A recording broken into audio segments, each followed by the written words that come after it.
To another edition of Good Morning KU. I'm Michael Garrett. And I'm Maddie Maloney. So Maddie, you're telling me about this kind of earlier, which sounds really interesting. Last night, so you're at Anschutz studying a little bit. Studying hard. And they brought dogs in. Yeah, they actually brought in a therapy dog. It's something the Student Health Organization, I think it is putting on, and it's like Tuesday nights at Anschutz. They're trying to do like de-stress stuff, so they gave us out like an energy bar, they gave us out free water, and like one of those like stress ball things, and they also had like a therapy dog there. That dog is adorable. Yeah, isn't it cute? Its name was Shiitake, and it's gonna be there every Tuesday up until finals. And it was like so sweet. We like, I don't know, like I just haven't seen a dog in so, like I know that sounds weird, but like I have a dog back at home in Chicago, right. And so like I haven't like had a dog to play with in so long. Me and my friend Joy were literally like hogging the therapy dog. I really miss my dog too, so it's really nice whenever I go home to just sit with him and just hang out with your dog. Pet him and de-stress. Yeah. Did it work? Did you feel like less stressed? I like felt a little more playful, like everything was gonna be okay. Like the dog was so sweet. It was a pit bull actually, like a random like a subtype of pit bull. It was so cute. And who brought did this dog did the owner bring it in, or was with this? Yeah, the owner actually I was talking to her. She actually created a nonprofit here in Lawrence, and what she's doing is she's training other people how to make their pets like a therapy pet. So like how if you have a dog or like a puppy and you want to make it a therapy dog, you can go and she'll like train you how. So you can go to like different events, like the library on a Tuesday night. Did that dog do like anything differently than any other dog, or did she just no, let people play with it? It was just really sweet. That's fun. Because I mean, from kind of the pictures, it just kind of looks like it's just like any dog could do the trick. Yeah, I mean, you bring it in and pet it. Oh, look at those eyes. Yeah, seriously. I don't know. It was just a really sweet dog. It was helpful. So if you guys want to go meet this really cute puppy, go to Anschutz on Tuesday nights? Yes, it's from 8 to 9. 8 to 9. And then, see, to me, now maybe this is just me, but after playing with a dog, I wouldn't be like, all right, time to dive into that homework and write that essay. I know, that's what you think, but it's a very mellow dog, so it's not like running around all over. So it kind of helped ease it into it a little bit, just because, I don't know, it was more mellow. If the dog was jumping and ready to play, yeah, I wouldn't be able to either, but it was a very sweet dog. Very cool, very cool. Yeah. Kind of another interesting thing that is going on, doesn't really pertain to dogs, but more athletics. So we had our second exhibition game last night for basketball, which was really cool. Another win. Fort Hays State, right? I mean, really challenging. Yeah, I know. But the season actually gets kicked off on Friday night against Louisiana Monroe, which that'll be interesting to see how that goes. Yeah, I think everyone's really excited about that. Something kind of cool with KU athletics that I'm not sure a lot of people know about is the KU Digital Passport. Oh, right. Okay, so what exactly does that pertain to? So is that all athletics? Yeah, it's not all the sports we have at KU, but it's a lot of them. And so it's basically just another way for you to kind of see some of the sports that maybe aren't as represented, let's say women's volleyball or something like that. Yeah. And actually our own Josh Kurlak made a video package to kind of tell us a little bit more about the KU Digital Passport. So let's go ahead and run that. Jayhawk Digital Passport has been helping family, friends, and fans follow their favorite KU Jayhawk sports teams for several years. The Passport is a Kansas athletics media outlet that contains player and coach interviews, live radio and television broadcasts of KU athletic events, and Jayhawk Insider weekly television shows. KU Athletics website designer Kevin McCarty says the media outlet has not always been called Jayhawk Digital Passport. So Jayhawk Digital Passport, the name is fairly new. We were with CBS College Sports, and the platform was called All Access in the past. McCarty says the main purpose of the Passport is to cover all KU sports instead of simply focusing on the ones that receive the most media attention. We've got a lot of great things going on in the athletic department outside of what you see on Saturdays on Fox Sports or ESPN or from the field house from basketball games. One of those great things is women's soccer. All home games and some road games are broadcasted on the Passport, complete with a pregame, halftime, and postgame show. We wanted to connect families of our student athletes. So if you're from Albuquerque, New Mexico, like several of our soccer players, you can watch or listen to the Jayhawk Digital Passport. But the Passport's supply of video has decreased this year because of the new television deal that KU Athletics signed with Metro Sports and ESPN. The Digital Passport is more of an audio-based program this year. You sign up, you get live audio for men's basketball, women's basketball, football, soccer, volleyball, and we'll do softball and baseball in the spring.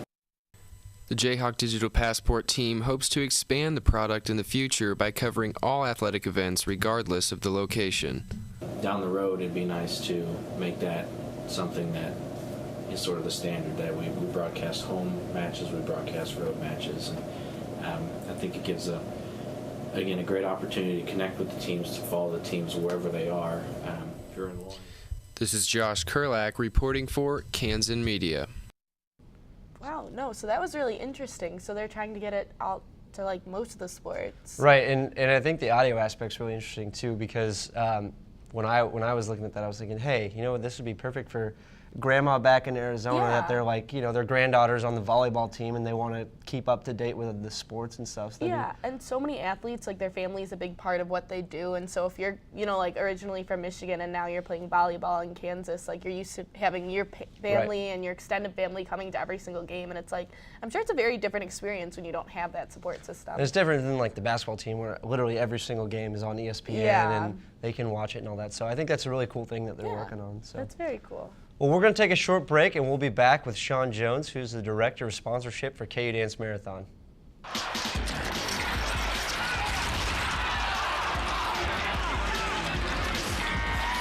they're beating us on the boards out there, guys. This is your territory, Grimson. Do your job. Grimson. Hello? Hi, honey. What? Now? All right. The itsy bitsy spider climbed up the water spout.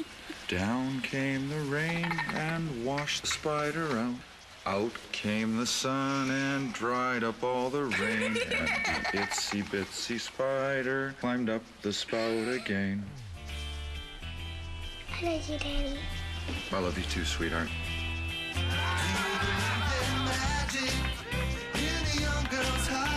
Hey, it's my girl. My daughter. Love. Pass it on.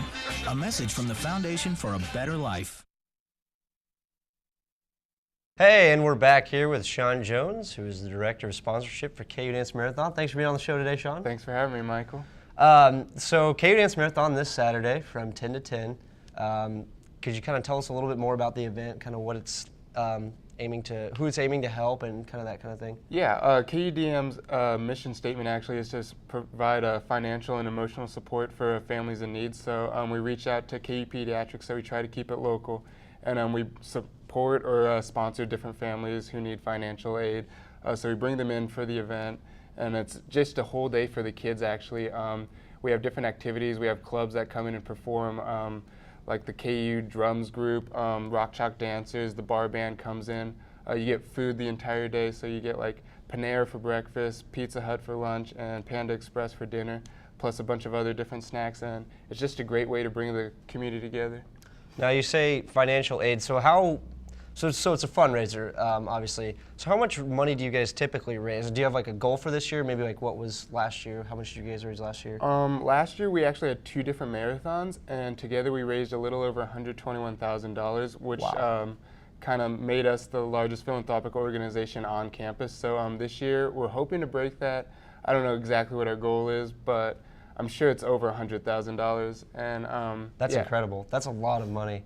And like you said, you try to provide that emotional support too, so you get to actually meet these families that you're helping, right? Right, yeah. On Saturday, if you do join at kudm.org, you are obligated to come to the actual marathon where you can meet the kids and see the impact that you're doing on them, because like they do look forward to this more than Christmas, and we do enjoy just getting to provide that day of just joy, I guess.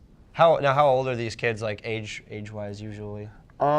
Typically we have kids for like the KU Pediatrics unit, so they're from like 3 years old and toddlers, like even infants, all the way to like they're 15. We support kids as long as they need care. That's awesome. And like you said, there's a ton of activities to do, so it's a pretty fun event too, just for the volunteers. Oh, definitely. I think most students enjoy it. Last year we had like a huge game of Flip Cup. It consisted of like 500 people. There's a little bounce house. We have Just Dance if you like to get down. For those of you who like to get down. Right. Yeah, so I mean, it's a really incredible event. I mean, you guys do a lot of really awesome work, so that's pretty cool. So you said sign up kudm.org, is that how you do it? Right, you register at kudm.org, and then there's this little icon in the top left that says register now. It's $25, and then from then you can join a team or an individual group, and from that you raise money through a donor drive, so it's completely safe, it's tax deductible, and yeah, that's basically it. It's pretty awesome. And how late will the registration be open? You can register all the way up till Saturday, the day of the marathon, till 9:30 a.m. Cool. So still plenty of time if you guys are interested. Thank you so much for coming on. I think that's a really great event. I'm looking forward to it. Thank you for having me. Again, this is Sean Jones, the Director of Sponsorship for KU Dance Marathon. We're going to be back with Dane with a news update.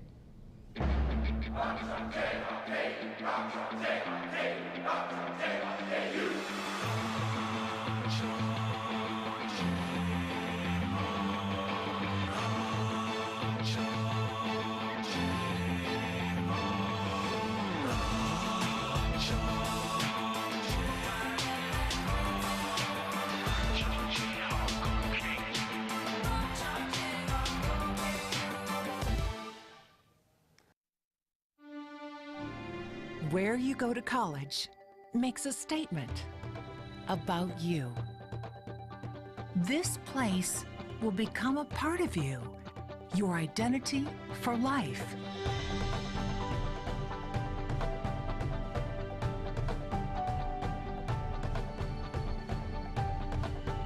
The University of Kansas, a great place to be you. Welcome back, Jayhawks. I'm Dan Vetter with your news update. Students may be paying a lot more to live on campus next year. According to the LJ World, the cost of room and board at KU will increase about 2.5% if the proposal is passed by the Kansas Board of Regents. KU's increase will be the lowest of any Kansas universities.